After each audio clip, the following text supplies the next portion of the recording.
We are live and kicking, reaching out across the nation, broadcasting out across the world.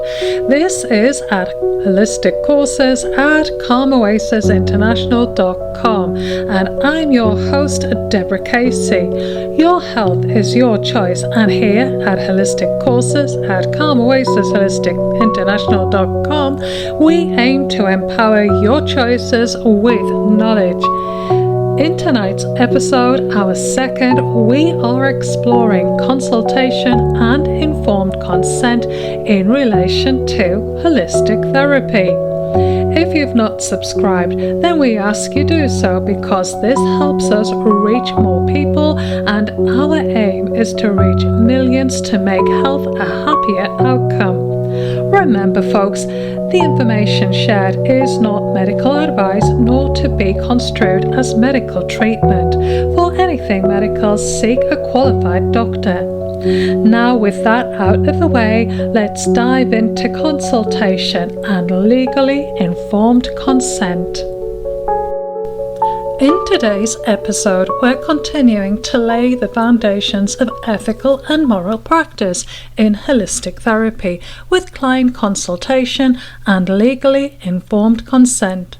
At the very center of any responsible practice is the client consultation. It's so much more than just a polite introduction or a tick box form. It is the living expression of the common law duty of care, that timeless principle that professionals, whether doctor, nurse, or holistic therapist, have a legal and moral obligation to act in the best interest of those they serve. The late Anna de Buisseret reminded us time and again that no treatment, no intervention, no touching of another person's body should ever occur without their freely given, fully informed consent. It is the cornerstone of bodily autonomy, a fundamental protected human right that no government, professional or practitioner can morally or lawfully override. In the medical field, the duty of care is supported by the duty of candor, a statutory obligation that requires health professionals and organisations to be open and honest when things go wrong, to tell the truth about risks, outcomes, mistakes and limitations. This principle isn't limited to hospitals or clinics. It applies wherever a duty of care exists, including holistic therapy, complementary therapy, alternative therapy, where we work so closely with the whole person, mind, body and spirit. In 2020, Baroness Cumberledge's landmark First Do No Harm report shone a fierce light on the devastating consequences of medical interventions and medicines where consent and candor were neglected. Her work highlighted the real stories of people harmed by medical interventions they did not fully understand or whose concerns were dismissed.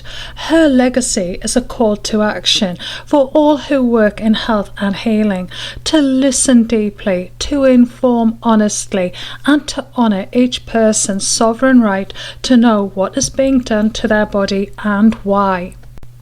The late Anna de Buisseret went further still, reminding us that these aren't just ethical preferences, but legal necessities. Without genuine, informed consent, any physical intervention can risk crossing the line into assault.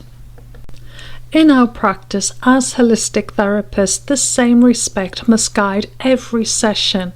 When we consult, we don't just gather information about health history or lifestyle. We clarify risks and benefits, we set boundaries, we explain techniques, we ensure the client understands what will happen and has every opportunity to say no, to pause or to withdraw their agreement altogether. This is what makes consent voluntary, informed, competent and ongoing, the 4 pillars Anna always spoke of. The Nolan principles, now embedded in statute through the Localism Act 2011, provide another layer to this ethical foundation. They remind all public servants, and by extension any professional serving the public, to act with selflessness, integrity, objectivity, accountability, openness, honesty, and leadership. In holistic practice, this means being honest about what our therapies can and cannot do, being transparent about our qualifications, keeping clear records, and referring clients elsewhere when it is in their best interest, even if this means we forgo income. We also seek to collaborate and work with any medical profession that is involved with client care, making it truly holistic, ensuring their safety is first and centre. We must remember that the law does not recognise unregulated sectors as unaccountable sectors. Whether you are giving a massage, Reiki, reflexology, or any other gentle therapy, the common law duty of care holds you to the same golden standard: do no harm, honour consent, uphold candour. So let the lessons of Baroness Cumberledge's work, the late Anna de Boisseray's fierce advocacy, and the timeless duty of care, and the statutory duty of candour, and the Nolan principles guide us every day. Together they form a powerful reminder that healing work, when done with moral courage and legal clarity, becomes not only a practice of skill, but an act of deep respect for the sanctity of another's body, mind, and spirit. There is no true healing without consent, no consent without truthful dialogue, no lawful care without a duty of care. Let this be the living promise we keep to every client who places their trust in our hands. Let this be our tribute to those who fought to protect the rights we now uphold. I'm Deborah, and I thank you for tuning in. If this message resonates, please share it far and wide. Subscribe. Stay connected with us at Calm Oasis Holistic Therapy at Calm Oasis International. Until the next time, stay informed, stay empowered, and remember, your body is your own and your health is always your choice.